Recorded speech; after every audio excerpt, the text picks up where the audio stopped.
Somos Iglesia Amisadai. En esta ocasión vamos a continuar el estudio del libro a los Efesios, como lo hemos venido exponiendo. Cerraremos el capítulo 1. Como lo expresé en la primera parte, es un estudio breve, ya que el texto contiene tantas riquezas espirituales que sería muy arrogante de mi parte poder decir que cubriríamos todas estas verdades. Sin embargo, en la reducida capacidad que el Señor nos da, mi deseo es que como iglesia seamos enriquecidos con algunas de estas verdades espirituales, compartiéndolas o expresándolas a través de un estudio de su palabra. Y para ello voy a tomar la lectura del libro de Efesios, capítulo 1, versículo 15 al versículo 23, que fue la misma lectura que tuvimos en el video pasado. Leo la palabra en el nombre del Padre, del Hijo y de su Santo Espíritu. Por esta causa, también yo, habiendo oído de vuestra fe en el Señor Jesús y de vuestro amor para con todos los santos, no ceso de dar gracias a Dios por vosotros, haciendo memoria de vosotros en mis oraciones, para que el Dios de nuestro Señor Jesucristo, el Padre de gloria, os dé espíritu de sabiduría y de revelación en el conocimiento de Él, alumbrando los ojos de vuestro entendimiento, para que sepáis cuál es la esperanza a que Él os ha llamado y cuál es la riqueza de su gloria, de su herencia en los santos, y cuál la supereminente grandeza de su poder para con nosotros los que creemos, según la operación del poder de su fuerza, la cual operó en Cristo, resucitándole de los muertos y sentándole a la diestra en los lugares celestiales, y sobre todo principado y autoridad y poderío y señorío y poder y sobre todo nombre que se nombra no solo en este siglo sino también en el venidero, y sometió todas las cosas bajo sus pies y lo dio por cabeza sobre todas las cosas a la iglesia, la cual es su cuerpo, la plenitud de aquel que todo lo llena en todo. Padre, te damos gracias en esta oportunidad por tu palabra, Señor. Te pedimos que hables a nuestra vida y que nos dirijas en un estudio para poder llegar al conocimiento más pleno día a día de ti, Señor, para poder tener una mejor intimidad y una mejor relación contigo, Señor, acerca de lo que tú demandas de nosotros como tus hijos, Señor. Abre nuestros corazones a poder comprender tu palabra, la cual tú ya has revelado, Señor. Ilumina nuestros corazones con esa luz de tu Espíritu Santo para podernos guiar a tu verdad. En nombre de tu Hijo amado Cristo Jesús. Amén. Quiero agradecer también primero a los hermanos que de una u otra manera han estado siguiendo el estudio y han compartido el deseo de poderlo seguir escuchando. Es un privilegio poder llegar por este medio y compartir las riquezas que Dios ha derramado en nuestros corazones, en nuestra vida, primeramente como iglesia y después como individuos para poder compartir con el Señor. Es muy importante tener esa comunión entre los santos. Y de nuevo reitero ese agradecimiento desde lo más profundo de mi corazón y que Dios siga bendiciendo nuestra vida en lo que estamos haciendo. En la introducción del estudio hablé de los problemas del texto en cuanto a los destinatarios. Uno de los problemas más importantes era el problema que en los manuscritos más antiguos no aparecía el título a los Efesios, y que en tales copias, en las copias más antiguas, en donde tendría que aparecer el título del libro, aparecía una línea, una raya, y al parecer era para poderlo hacer circular esta carta de Pablo, que es una de las alternativas que los estudiosos presentan, un problema que solucionan con ese concepto, el cual a mi parecer, desde una teología donde creo que toda la escritura es inspirada por Dios y que Él cuidó de cada detalle de esa inspiración, porque si tuvo el cuidado de la inspiración, tuvo el cuidado de que llegase íntegro hacia nosotros. Por lo tanto, para mi concepto en este estudio es que la carta al principio era una circular y que se expandió por todas las iglesias del primer siglo, y así en algún momento llegando a Efesios.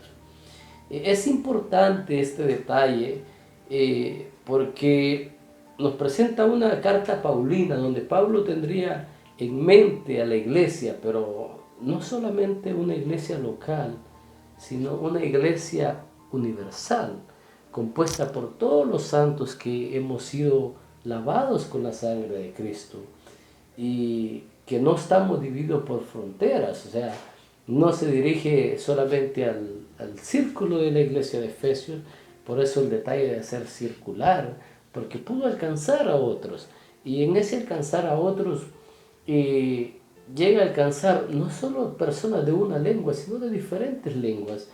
Y para eso yo quiero leer el versículo 12 y el versículo 13 del capítulo 1, donde dice: a fin de que seamos para alabanza de su gloria, nosotros los que primeramente esperábamos en Cristo. En él también vosotros, habiendo oído la palabra de verdad, el evangelio de vuestra salvación, y habiendo creído en él, fuiste sellados en el Espíritu Santo. Hay dos palabras que el apóstol utiliza allí, primero el nosotros y luego el vosotros. El nosotros se está refiriendo a los judíos. Recordemos que Pablo era de origen judío, si bien es cierto, él nació en una provincia romana que era Tarso, era linaje judío.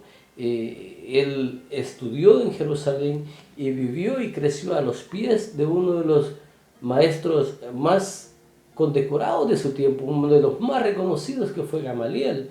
Entonces Pablo es una persona que es un judío, y cuando dice a nosotros los que primeramente esperábamos, a los que les fue dada esa promesa de la venida del Mesías y de todo los beneficios que eso traía, Pablo se está refiriendo a él y a su gente de un linaje judío. Y luego dice a vosotros, a los gentiles. Son dos términos que no debemos ignorar. Entonces ahí estamos enmarcando una iglesia, no solo una iglesia local, sino una iglesia universal. Pablo no está teniendo en mente solo un grupo de destinatarios.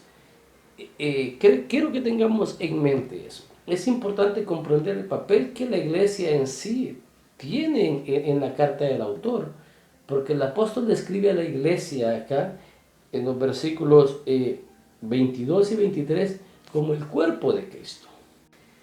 Este concepto teológico es característico del apóstol Pablo. En 1 Corintios, en el capítulo 12, versículo 13 y 14, de nuevo nos pone como un solo cuerpo, no importando nuestras diferencias étnicas. Para el pueblo judío ese era un tema bastante sensible. Sin embargo, debemos de entender que la fuente de ese poder es Cristo, el cual Dios puso por cabeza de la iglesia y depositó todas las riquezas espirituales en él. Y el único propósito de esas riquezas es glorificar a Dios.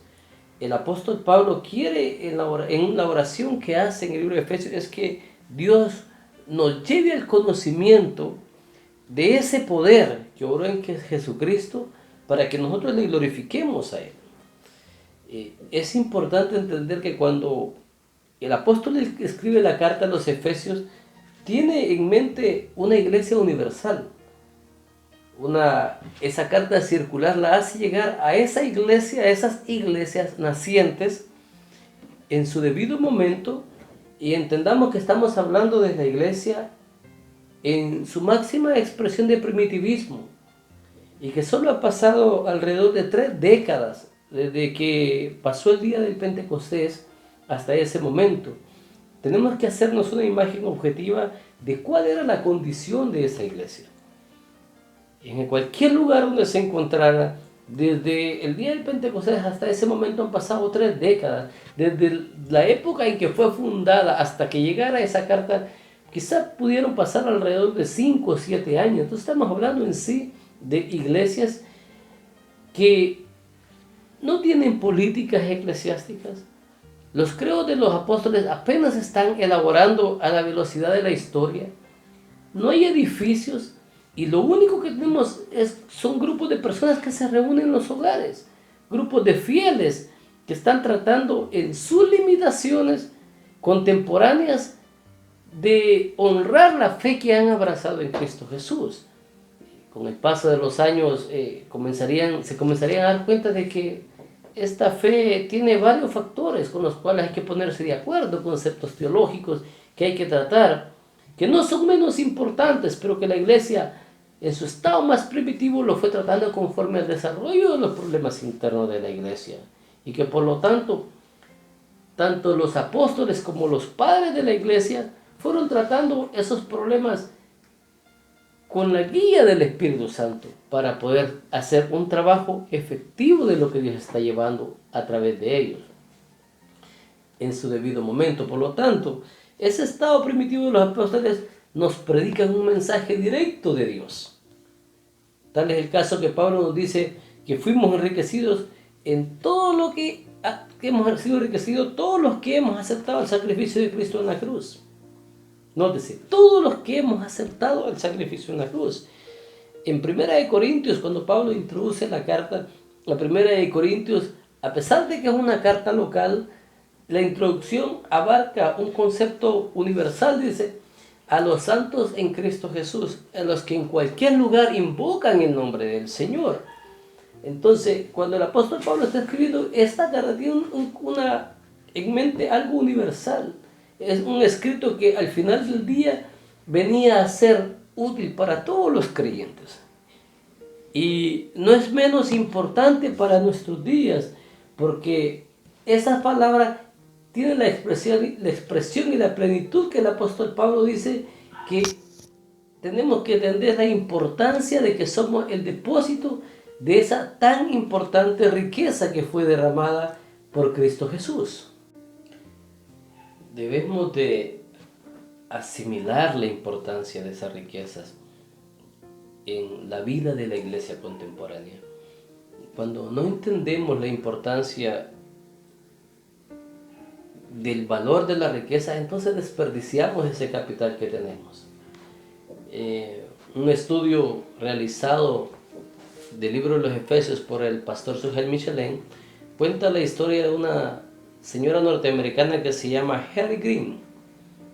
Hetty Green era una señora originaria de Massachusetts que vivió entre mediados de 1800 y principios de 1900. Y llegó a ser considerada la mujer más rica de su tiempo, más millonaria de su tiempo, y también fue considerada como, se le apodaba la bruja de Wall Street. Era una mujer extremadamente rica, pero al mismo tiempo era extremadamente tacaña. El libro Guinness la llegó a considerar, o la tenía en su récord como la mujer más tacaña del mundo. Era tan tacaña que esta señora prefería comer avena fría para no gastar en gas al calentarla. En una ocasión su hijo tuvo un accidente y esta señora empezó a buscar una clínica que le atendiese a su hijo gratis. Fue tanta la pérdida de tiempo para que una clínica le atendiera a su hijo, que cuando encontró una tuvieron que amputarle la pierna por la tardanza. Y eso nos muestra a nosotros que la mala administración de la riqueza puede producir fracaso en un ser humano, porque no entendemos cuál es el verdadero uso que le debemos de dar a esa riqueza. El apóstol Pablo ha dicho que la iglesia ha sido el depósito de la riqueza de Dios, y esta iglesia ha sido transformada por la obra de Cristo en la cruz, y hemos sido presentados delante del Padre y hemos sido enriquecidos con todas las riquezas que Dios ha derramado. Es importante que Pablo tenga en mente, con todas esas riquezas en la mano, a la iglesia, porque la iglesia juega un papel muy importante a través de la historia. Pero debemos entender en qué momento como iglesia nosotros entramos en acción ¿Y por qué somos tan enriquecidos en eso? Yo voy a pedir que veamos Mateo capítulo 16,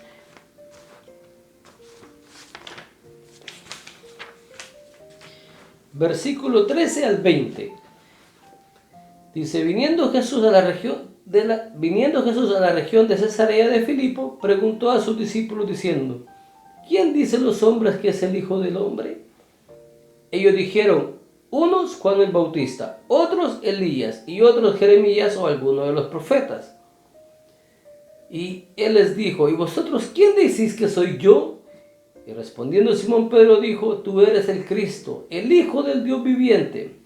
Entonces le respondió Jesús, bienaventurado eres, Simón, hijo de Jonás, porque no te lo reveló carne ni sangre, sino mi Padre que está en los cielos. Y yo también te digo que tú eres Pedro, y sobre esta roca edificaré mi iglesia, y las puertas del Hades no prevalecerán contra ella. Y a ti te daré la llave del reino de los cielos, y todo lo que atares en la tierra será atado en los cielos, y todo lo que desatares en la tierra será desatado en los cielos. Si bien sabemos que este pasaje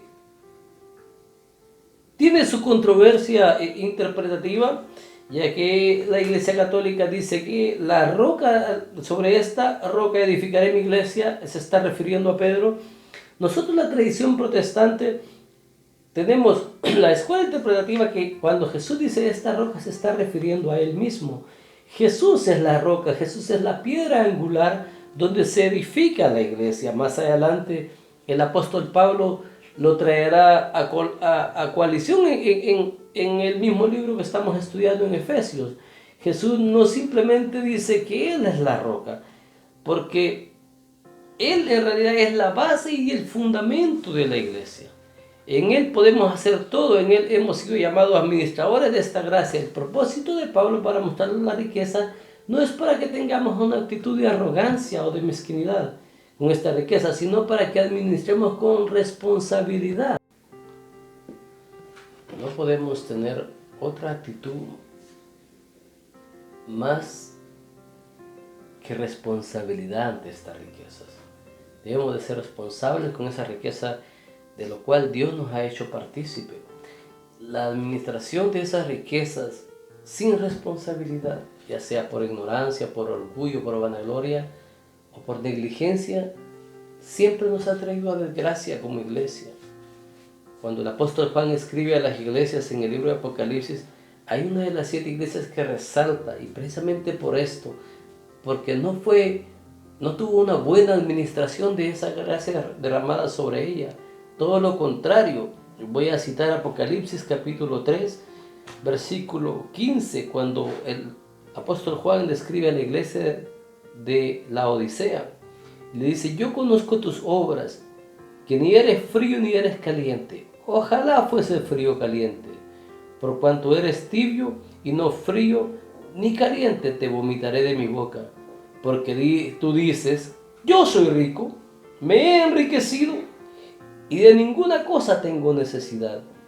Y no sabéis que tú eres desventurado, miserable, pobre, ciego y desnudo. Porque todas estas riquezas, en este caso espirituales, y o si fuesen materiales, pertenecen al Señor Jesús. Y nosotros somos sus fieles administradores nada más. Él es la cabeza. El apóstol Pablo dice que Él es la cabeza. Él es el fundamento de la iglesia, dice Jesús mismo. En el pasaje que leímos en Mateo, dice que sobre esa roca Él edificaría esa iglesia. Él mismo es el fundamento de esa iglesia. En Juan, Él dice que Él es la vid y nosotros somos los pámpanos. Y en todos los escenarios hay una dependencia. En el cuerpo depende de la cabeza. Cuando Jesús dice, sobre esta roca edificaré, la roca es la base de la iglesia. Y en el pasaje donde Jesús dice, vosotros sois los pámpanos y yo soy la vid. Los pámpanos no pueden dar fruto, sino es porque están siendo alimentados por la vid. Dios quiere que no se nos olvide nuestro origen a nosotros. Por lo tanto, debemos de entender cuáles son nuestras limitaciones. El apóstol Pablo en el capítulo 1 exalta a Jesucristo. Todo el capítulo 1 es una exaltación a Jesucristo para tratar de comprender que el realmente importante en esta riqueza es el Señor. Él nos ha hecho partícipe de sus galardones, pero como administradores tenemos esa responsabilidad delante de administrar esas riquezas que Él proveyó en la cruz. Nosotros como seres humanos debemos de ver cuáles son nuestras capacidades y tomar en cuenta que debemos de depender de Él para poder hacer esta tarea que nos ha encomendado. Cuando Él habla de que Él es la vid y nosotros los pámpanos, Él añade algo que dice: separados de mí, nada podéis hacer. Uno de los fracasos más grandes del pueblo judío fue creer que ellos eran parte de esa grandeza. Y en Deuteronomio capítulo 7, en el versículo 7, Dios les dice que ellos no eran mejores que las otras naciones, pero que Él los escogió aún no siendo mejores, aún siendo iguales y quizá peores. Nosotros no somos mejores que el mundo. Dios nos escogió para hacer una tarea que Él nos ha encomendado. Esa tarea que el apóstol Pedro en su segunda epístola, en la primera epístola, en el capítulo 5, versículo 10 y 11 dice: mas el Dios de toda gracia nos llamó a su gloria eterna en Jesucristo, después de que haya padecido un poco de tiempo, Él mismo os perfeccione, afirme y fortalezca y establezca. A Él sea la gloria y el imperio por los siglos. Él es el que nos establece en Él para poder llevar a cabo esa misión que Él tiene en nosotros, esa gracia salvadora que ha sido visible en nosotros. Y eso es lo que el apóstol Pablo también recalca en el capítulo 1 del libro de Efesios. El pastor Sugel Michelin dice que esa riqueza expresada por el apóstol Pablo, por la inspiración de Dios, deberían de producir la clase de cristianos que este mundo necesita. Todo lo que el apóstol Pablo está compartiendo en la primera epístola debería de producir en nosotros un agradecimiento hacia Dios y un deseo de expresar esas grandezas que Dios tiene para nosotros. Sin embargo, en estos días nosotros debemos de pararnos y hacer una auditoría de nosotros. ¿Cómo hemos estado manejando esas riquezas? ¿Cómo la iglesia contemporánea ha manejado esas riquezas que Dios ha derramado en nosotros? El escritor Dinis de Souza escribe un libro que se llama Lo grandioso del cristianismo. Y en su obra de Souza habla de todos los aportes que la fe cristiana ha hecho por más de 2 siglos, de cómo hemos aportado en materias filosóficas, políticas, sociales, científicas, económicas, artísticas, etc. Sin embargo, también históricamente a la iglesia se nos culpa de muchas desgracias, y no debemos de renunciar a entender precisamente eso, a entender que a través de la historia hemos sido parte no solo de cosas grandiosas, sino también de fracasos rotundos. Y de esos fracasos nos culpan muchas veces como iglesia. Y debemos de analizar a causa de qué se nos culpa y por qué como iglesia muchas veces no hemos cumplido con el mandato de administrar fielmente esas riquezas. Y para ello yo voy a leer 2 de Corintios capítulo 2, versículo 4 y 7. 2 de Corintios capítulo 4, versículo 7, Dice: pero tenemos este tesoro en vasos de barro, para que la excelencia del poder sea de Dios y no de nosotros. El tesoro es todas las riquezas que Dios ha derramado en nosotros a través de Jesucristo. Y nosotros somos los recipientes que guardamos ese tesoro. Y Pablo dice que ese tesoro lo tenemos en vasos de barro. Los vasos de barro somos nosotros. Muestra la fragilidad de lo que somos. Nos equivocamos. No significa que el valor de esa gracia vale menos. Significa o que el valor de esa gracia se devalúa. Significa que nosotros como seres humanos somos muchas veces infieles ante las demandas que Dios demanda de nosotros. En los últimos años la iglesia ha sido estremecida por la mala administración que nosotros hemos hecho. Hemos pasado desde escándalos sexuales, económicos, teológicos y muchos otros que han hecho que la iglesia no sea vista con la gloria que debe expresar, esa gloria que debe llevar al mundo hacia Cristo. En palabras del pastor Miguel Núñez, le hemos estado predicando al mundo que no haga lo que nosotros mismos no hemos cesado de hacer en secreto. El mundo nos ha tildado porque no hemos sabido administrar las riquezas de Dios. No hemos sabido depender de Él. Necesitamos volver y depender de la fuerza natural que ha actuado en nosotros, esa misma fuerza que operó en Jesús, que lo resucitó de los muertos, esa fuerza que viene de Dios, que nos ha sido otorgada en la cruz para poder administrar la riqueza de Dios, esa fuerza espiritual que Dios ha inyectado en su iglesia a través de Cristo Jesús. Necesitamos ponernos a los pies del Señor, necesitamos depender para que esa cabeza de la iglesia nos nutra y así podamos entender que Él es el que tiene poder sobre todo principado y sobre toda autoridad y sobre todo señorío que es, no solo sobre este siglo, sino que en el venidero. Entender que ese poder ha sido derramado en nosotros. Cuando vamos a depender del Señor, la batalla ya está ganada. O sea, uno de los errores más grandes que como iglesia hemos cometido es precisamente la no dependencia de Cristo. Nosotros tenemos que volver al principio, que es permanecer en Él, en la cabeza de la misión.